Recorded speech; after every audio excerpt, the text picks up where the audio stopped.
where they began to wait. Shawty, don't like it. Rocky the Casbah, rock the Casbah. Shawty, don't like it.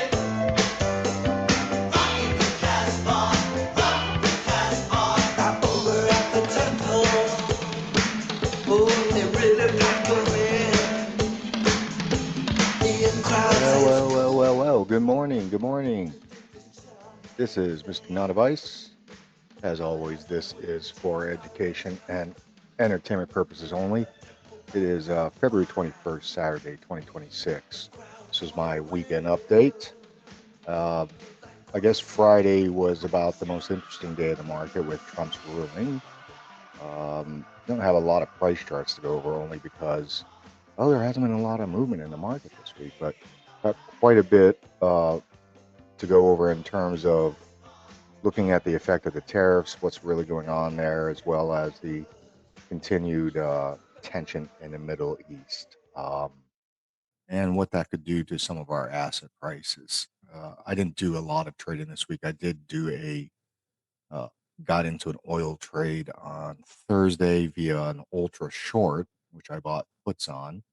But other than that, not a heck of a lot to do. And I think that's going to maintain through until we get some sort of trigger, I guess, some catalyst that's going to move this market out of this this range we've been in, which we'll take a look here.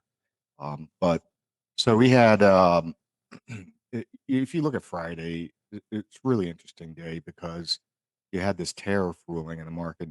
It sold off, rallied, and I had been telling my members that even if the court struck it down, which was correctly predicted on Polymarket once again, that Trump had so many other tools at his availability to be able to keep tariffs on. In fact, he took it a step further to show his disgust with the Supreme Court ruling that he he added another 10% on to global tariffs. So I don't know how that hurts the Supreme Court. I think that hurts the economy over the longer term, but we'll have to wait and see how long those stay on, especially since the court gave no comment about uh, how and if there would be due any refunds. But I don't see refunds going out because I think they can tie it up in court, indefinitely.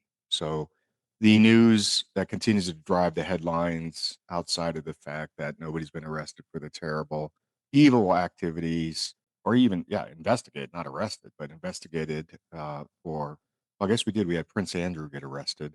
And I think that maybe there was another European leader that got arrested, but I do think that's all for show. Not like these people are going to ever spend a day in jail. So it's just, it's disgusting. They're truly evil people. So I think one of the problems in this world is that just because we personally wouldn't do something, we find it very difficult to believe that there are people that are so evil that they would do something that even we can't imagine. And because of that, we are giving evil people, a pass quite effectively. So um, let's see. So geopolitical risk spiked this week, and that's what we have here. It's represented by crude oil prices. We had quite a bit of troop movement that continues to go on. The largest buildup of military activity in the Middle East since 2003, I believe it is. I believe that's the date.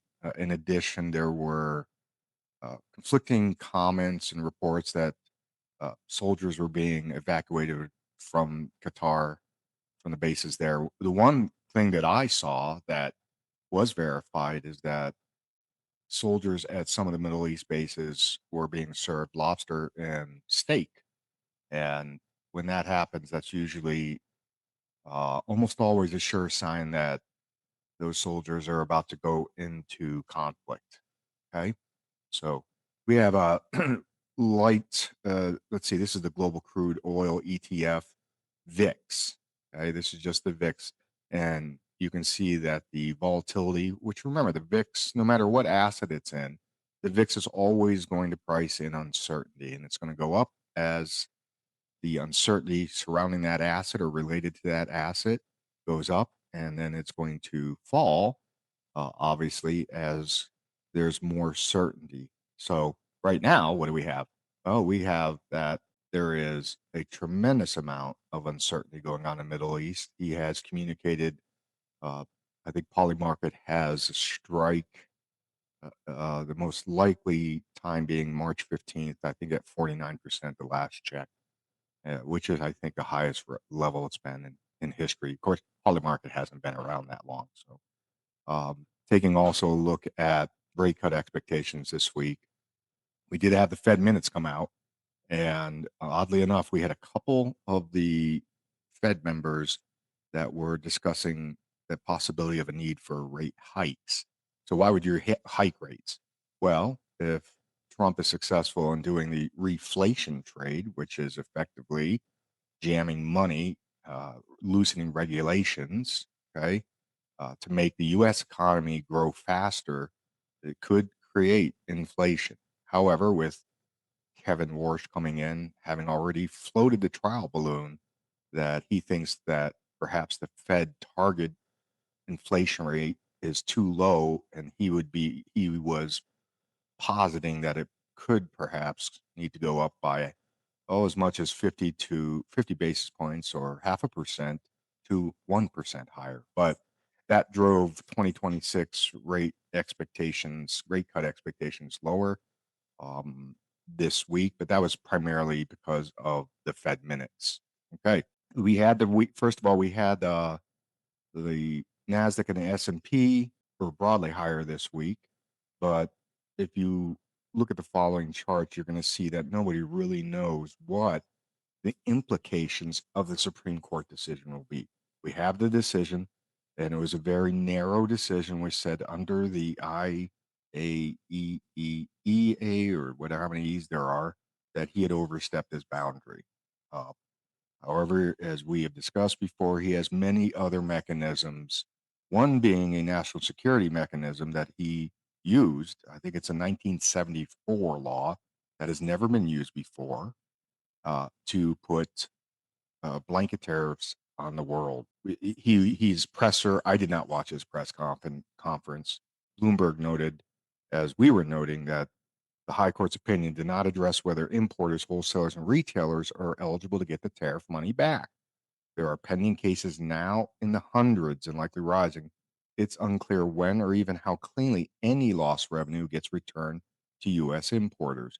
By the way, if tariff money is returned to U.S. importers, guess what's going to happen to the economy? It's going to explode higher. Why?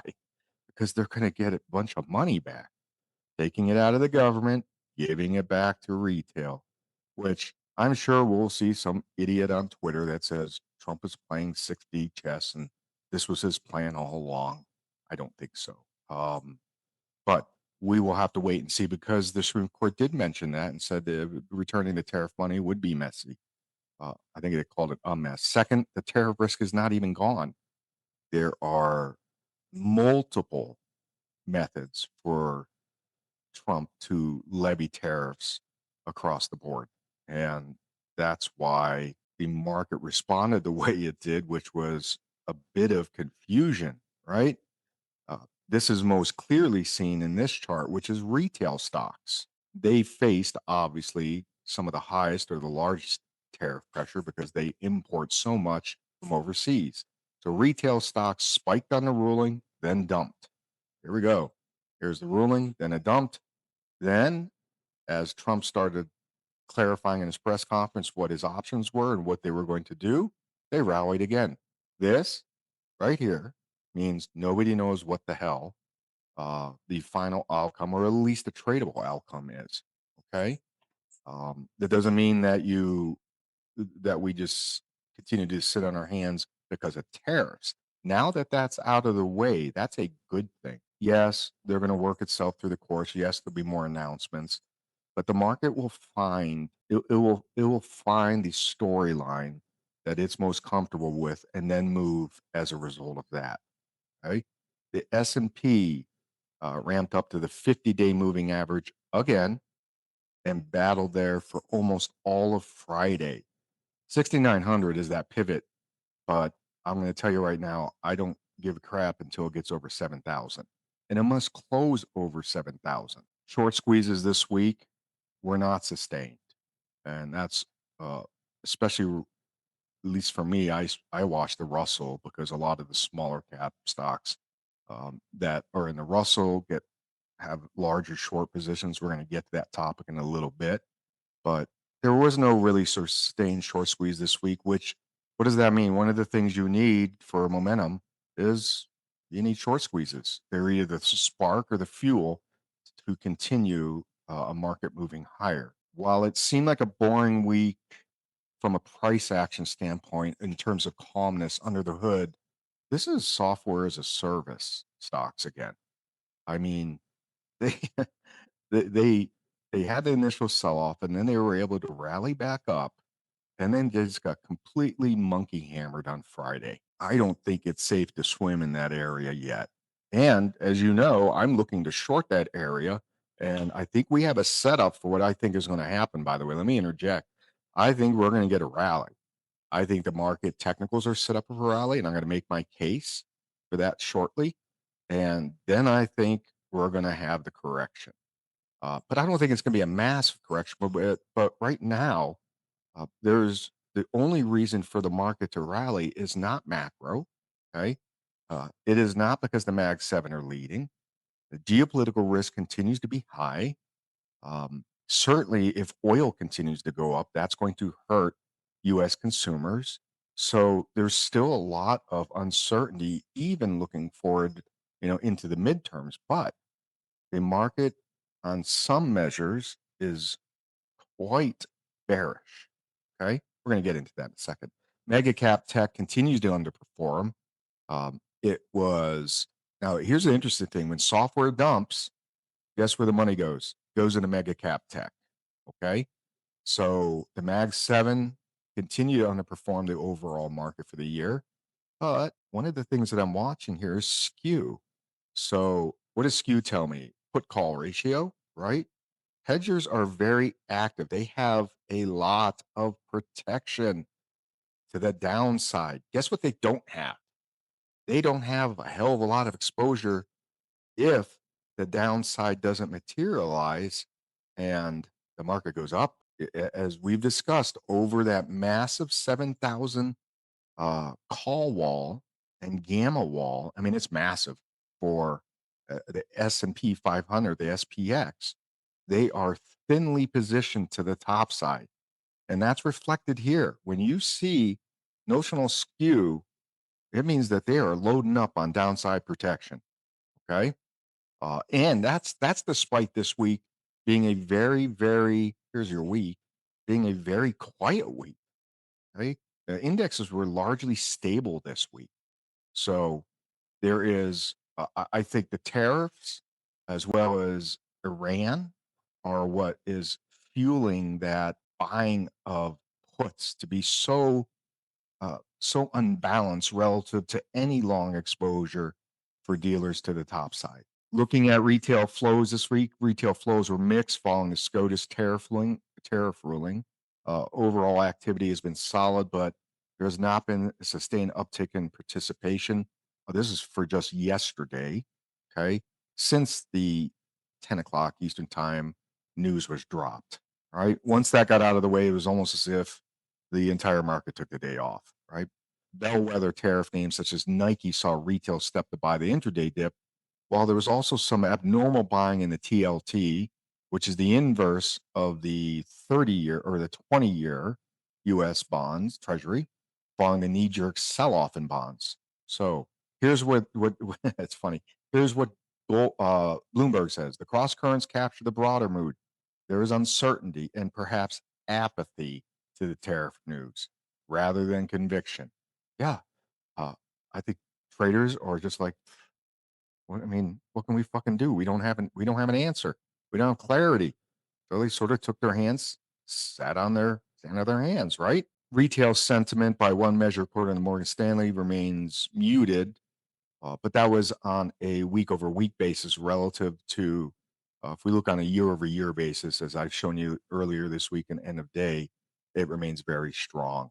Okay. Net weekly buying across single stocks was on track to register one of the weakest readings over the past few years.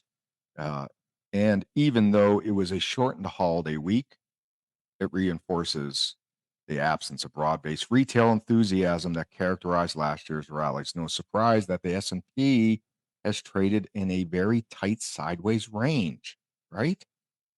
You've got retail demand going down. You've got dealer hedging is the most their focus, so they're buying a shit ton of puts. So it makes sense why. Oh, and then you have that would be the pull on the market, right? Dropping lower retail demand, l- uh, put buying. So focus to the downside. What's the push on the market? Push to the top side. Corporate buybacks. Uh, they have reopened. The daddy, by the way, of the big news comes this week with Nvidia. From a seasonality standpoint, a little bit concerning. Why? Because we're about to enter the second half, the final week of February, which is typically the weakest week of February. Now, we do have NVIDIA earnings. We'll have to wait and see if they are able to rescue the market from this malaise and finally drive the market one way or the other. Something will do it. And I could absolutely see NVIDIA pumping for the next 2 weeks, pumping the market, maybe the next 3 weeks, and then the market sells off on an Iran attack. So this was the first real up candle here in the Mag 7 in weeks. It was bounced right off of range support. Yes. And this will be interesting to see because this could be a reversal. And if the Mag 7 start leading, even if it's from the bottom of the channel, that could help lift the overall market. I found this extremely interesting. Okay. Brazil, if we look over a little over a year ago, Brazil was perhaps, here we go, down here, was one of the worst assets. What are we looking at here? Well, it's about to break this resistance, then this resistance, then, and I don't pay attention to trend lines, but a lot of people do, this resistance. So I have EWZ on my watch list for an entry. Uh, Also quietly reported that Stanley Druckenmiller has been building a position in EWZ over the last few months. Hmm? Doesn't mean just because he's doing it that we do it. Further supporting that Brazil, what do we have? Underexposed investors have had to chase Brazil via calls. So that's led to an explosion of price and volatility. So remember, volatility is a double edged sword. It hurts on the downside, but you want to have higher volatility environment if you're expecting a push higher in an asset. So we're certainly seeing that with Brazil volatility. Taking a look at the gold market, one of the things that might be holding gold back is that there has been a slowdown in central bank demand. Goldman sees that as being very temporary. I do too, especially if war breaks out. So we'll get to the favorite trades later this in this report shortly. Okay, let's shift gears to geopolitics and oil. Okay, so if we look at geopolitical shocks over the last 90 years, oil has been the best performer. Okay. And that means as measured by the three subsequent months after whatever geopolitical spark there is. And we know what we're talking about here, Iran. Okay. As a side note, I don't believe any of the garbage. I believe that Iran's neighbor has killed more Americans, whether it's Iraq, Syria, Libya, and Syria. They've killed more Americans than Iran has. So, and I also thought that I just wasn't a couple months ago that we had destroyed the nuclear capabilities of Iran. It wasn't. What was that about? Why are we going in? We all know why we're going in. After the initial geopolitical shock, which would be an attack on Iran, oil 3 months later, this is over the last 90 years, was up on average 18%. Okay. Gold up 6%. and stocks up 4%. And in fact, if you look 6 months out, gold was up 19%, equities were flat, and oil gives back its gain. So, Bank of America, Mr. Hartnett, who I actually think is quite smart, uh, the conclusion he draws is you trade oil and you own gold. I like that. And we have been trying to get long oils. We tried to get long, trying to think, wasn't Halliburton or Baker Hughes? We were not able to get an entry on Friday, but because it went down, like I said, we did do this wild trade where we got long oil by buying puts on a multiple bearish oil ETF. Just crazy. But we did it. So let's look at institutional investors this week. Guess what? Institutional investors have been the biggest net sellers. And this is the second largest weekly sale on record. They sold a net of 8.3 billion of US equities last week.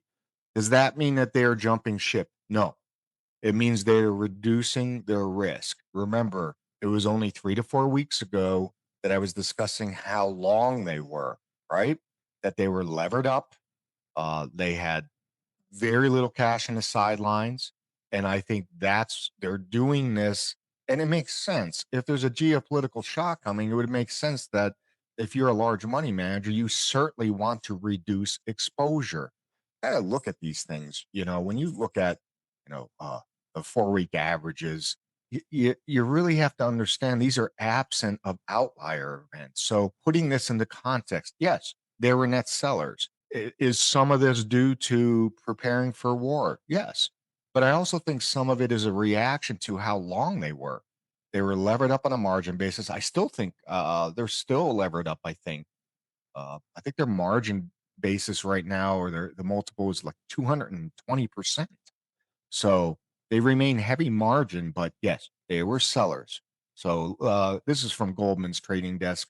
As always, these charts are courtesy of Zero Hedge.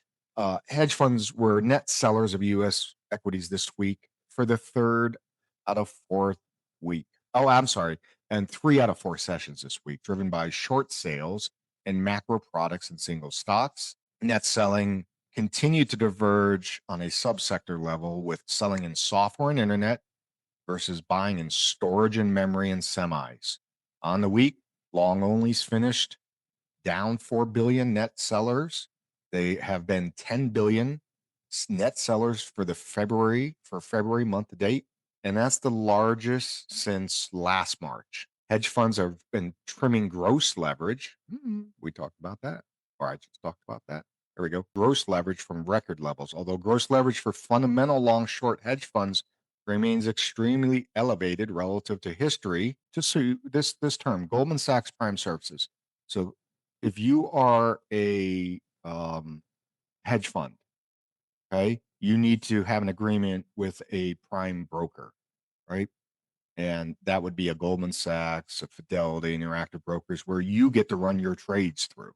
So they have a good measure of their hedge fund clients, how much leverage they have. Also understand that those prime brokers are constantly, having had a hedge fund, trying to sell each of the hedge funds more leverage, access to capital. So it's very interesting when I see that the leverage, they comment, well, leverage has come down. Leverage is not coming down unless there's a massive sell off. Okay.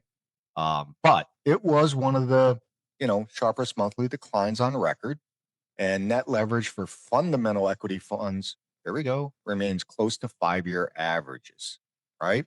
Looking at short interest has recently dipped, but remains at very elevated levels. The median S&P stock now carries a short interest equivalent to 2.7% of market cap. All for EOSE people. Wouldn't that be beautiful if it was only 2.7%? Which ranks in the 84th percentile since 95, but it's the 97th percentile relative to the last 5 years. So again, short interest remains high. Remember the skew, right? Short interest is high. There's an overabundance of put buying to the downside. A lot of fear to the downside currently. very little expectation of an upside move. Let me blow this chart up. If the S&P 500 does not break through 6,700, there actually is a setup for equities to be squeezed higher. That supports what I was saying. This is your put call skew. Okay. That supports what I've been saying through this whole conversation, that very few people are positioned to the upside. Nvidia is going to have a lot to say about that when they report, as will further tariff news. If the market were to rally, you have an overabundance of shorts, you have an overabundance of puts. And what could be the trigger? Well, could be geopolitical risk starts fading, right? If that starts fading, and this is Morgan Stanley's global risk demand index, it's actually back down in fear territory. We've got very conflicting signals right now in the market. Okay, so here we go. This is according to JP Morgan, their tactical positioning monitor is back to neutral. The 4-week change is at a level almost that is setting up for a, let's see here. Yep. Is almost at a level where JP Morgan would position for a positive up move in the market. Okay, taking a look at the MAG 7 versus the SPX 493, the 14-day RSI. Morgan Stanley argues that the Mag 7 is slightly oversold with this is your RSI down here. I know that many market participants use a 30 RSI as being oversold. I was always taught to use a 20, a little bit deeper oversold conditions, but generally speaking, when the Mag 7 has been down here before, it has outperformed. If we take a look at how far out, this is subsequent performance of the Mag 7 versus the SPX 493 in the last 10 years when the 14-day was below 30. Okay. So 1 week out barely measures, 1 month out barely measures, 3 months out. Now we're talking about something because now we're looking at what, around a 7% return with a hit ratio 75% of the time. 6 months out, 100% of the time, with an average return in almost at 20. And then 12 months out, 100% of the time, with an average turn of 40. If you were a leap buyer, this would be a great trade. Why? You just buy some leaps 12 months out. It's 100% of the time. You can't get better odds than that. For those of you that would say, well, this time could be different. Well, of course it could. But when you have statistical probability in your favor, you take the trade. Obviously, position size, and all that good stuff. Oh boy. Okay, so this one, so this one I was looking at, and I was like, oh, I'll just throw this up because it's sort of ridiculous looking. This is what I was focusing on. The average active, the Mag 7 right now are under owned based on the end of Q4 institutional data. They were sellers of the Mag 7. And this is the top here is the most under owned. Okay. And the most over owned. Well, what do we have here? We have chip manufacturers, right? Memory, they're the most owned. What do we have here? Oh, Max 7. Guess what's going to happen? This money is going to go into here. Does that mean again that there's a buy? No, what these charts that I show you are meant to represent, or I hope the message I'm communicating is, when I look at the market, I try to put as many probabilities in my favor, right? Not only from a statistical standpoint, but also from these more large, broad macro and of course, I'm a fan of money flow. When I see this type of position, let's add it up. We have dealers own a lot of puts, but they have very little exposure to the top side. Dealers have been degrossing, so they have more cash. They were sellers in the month of well, the last 4 weeks and starting in the month of December of the Mag 7. This would make sense. We have historically that when the Mag 7 has hit an 14-day RSI a year later, it's on average 40% over 40% higher 100% of the time.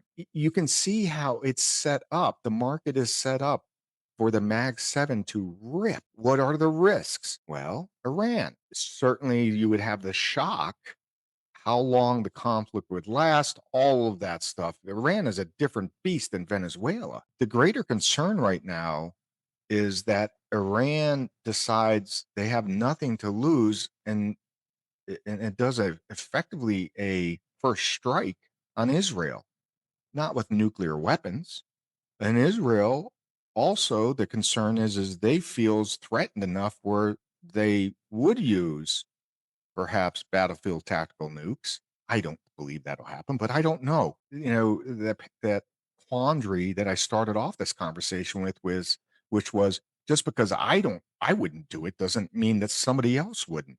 Israel has shown that they are willing to do anything, okay, to protect their interests. So, yes, you have those outlier risks, and you can wait around for days and days and days for those to develop. And you can be a Michael Burry and a one shot wizard where you call it right, you know, but in the meantime, what do you fall back upon? Well, you put the outlier risk to the side, you position size intelligently, and you fall back on statistical probability. And unless this smart, now, again, there's a mechanical function. If we break 6,700 on the SPX, it doesn't matter because dealers are going to greatly increase their selling. There is a mechanical function to it also, but I would rather see that, quite frankly, because I know that's mechanical. Okay. That would drive cash to this, that would increase cash, which then would be used later on to what? Gun the market higher. I'd much rather see the drop before we see the pump. And that's what I think will happen. I don't know. That's my preference.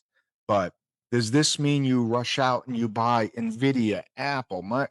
Well, if you normally would be trading those, then clearly if you have a 1-year holding period, then clearly the statistically that basket itself is higher. We can't look at it in a vacuum.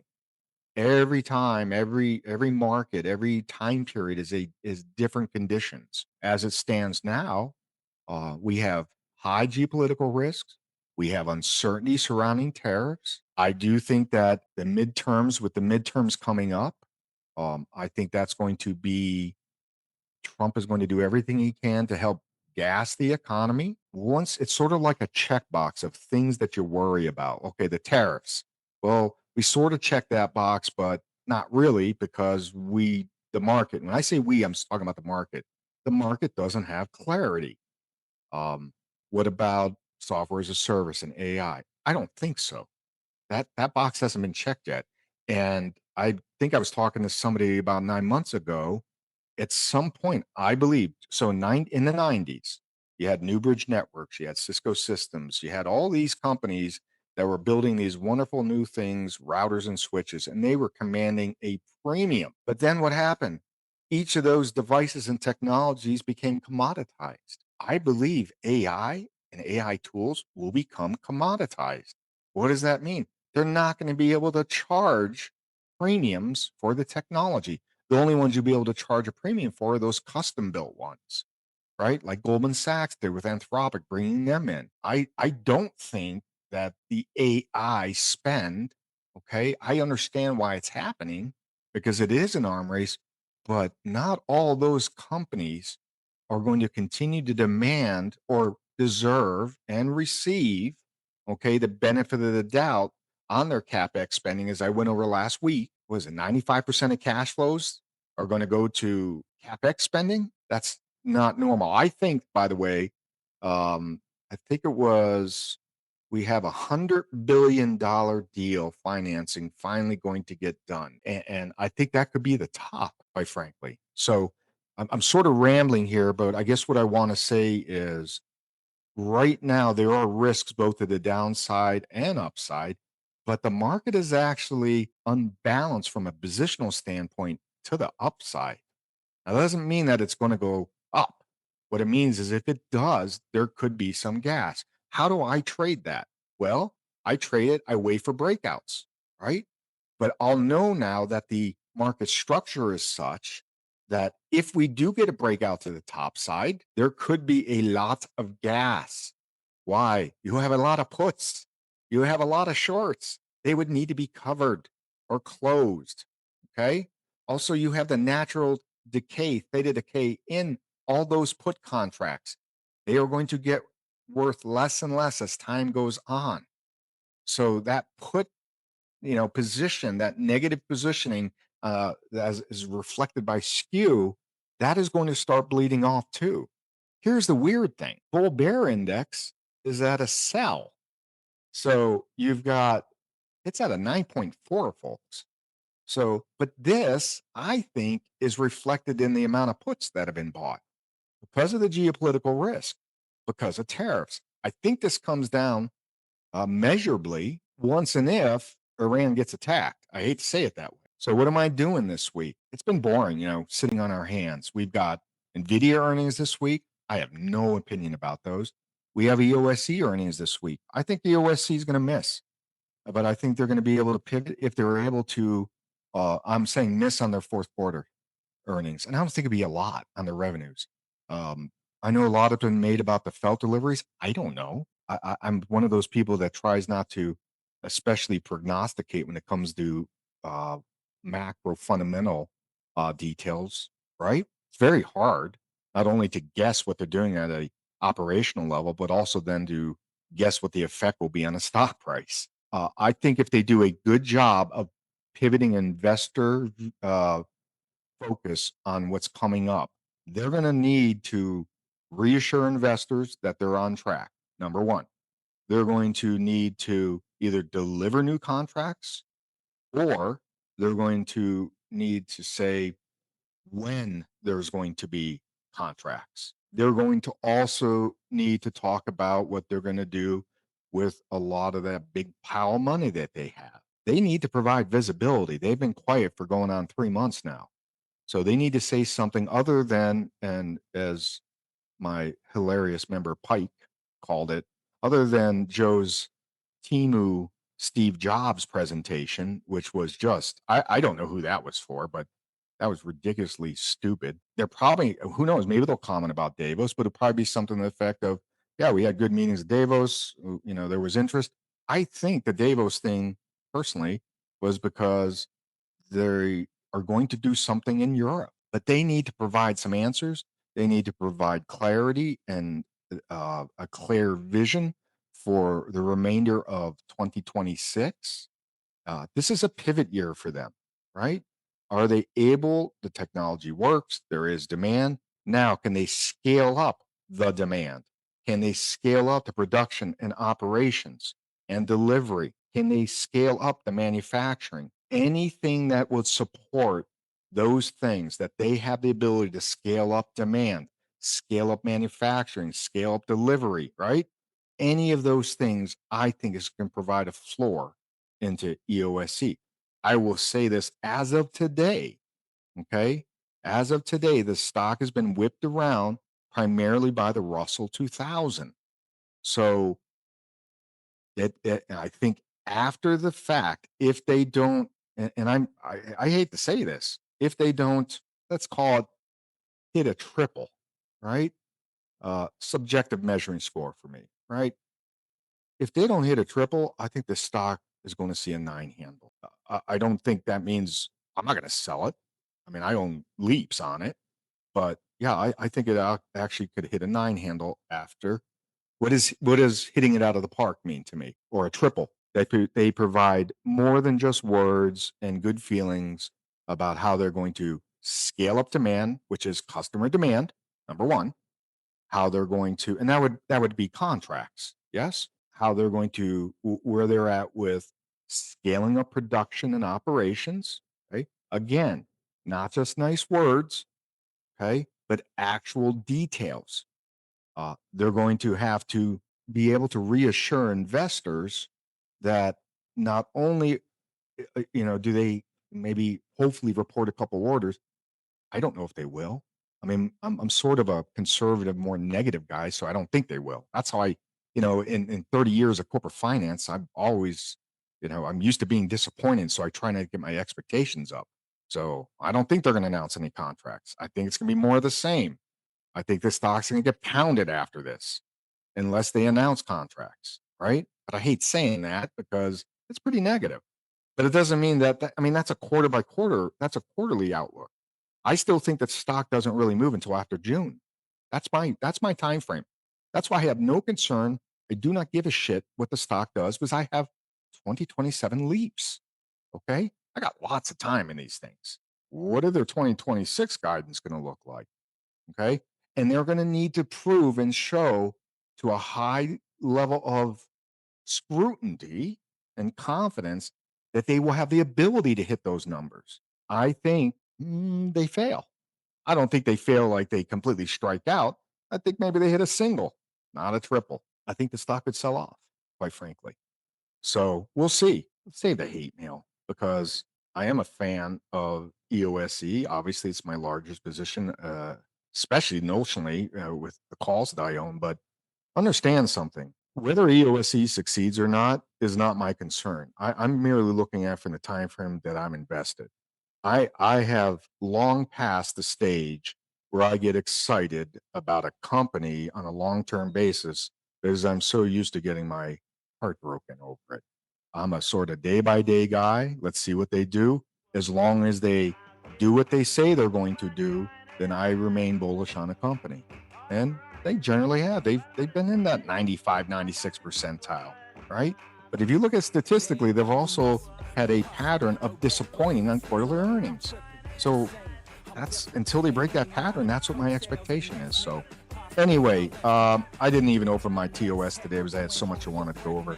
I hope you all have a great week. I am so sick of the boredom. But again, if you're bored because you're not doing trades, that's the surest sign that you are or are becoming a professional trader. Have a super weekend. Stay safe. And I will talk at you all next week.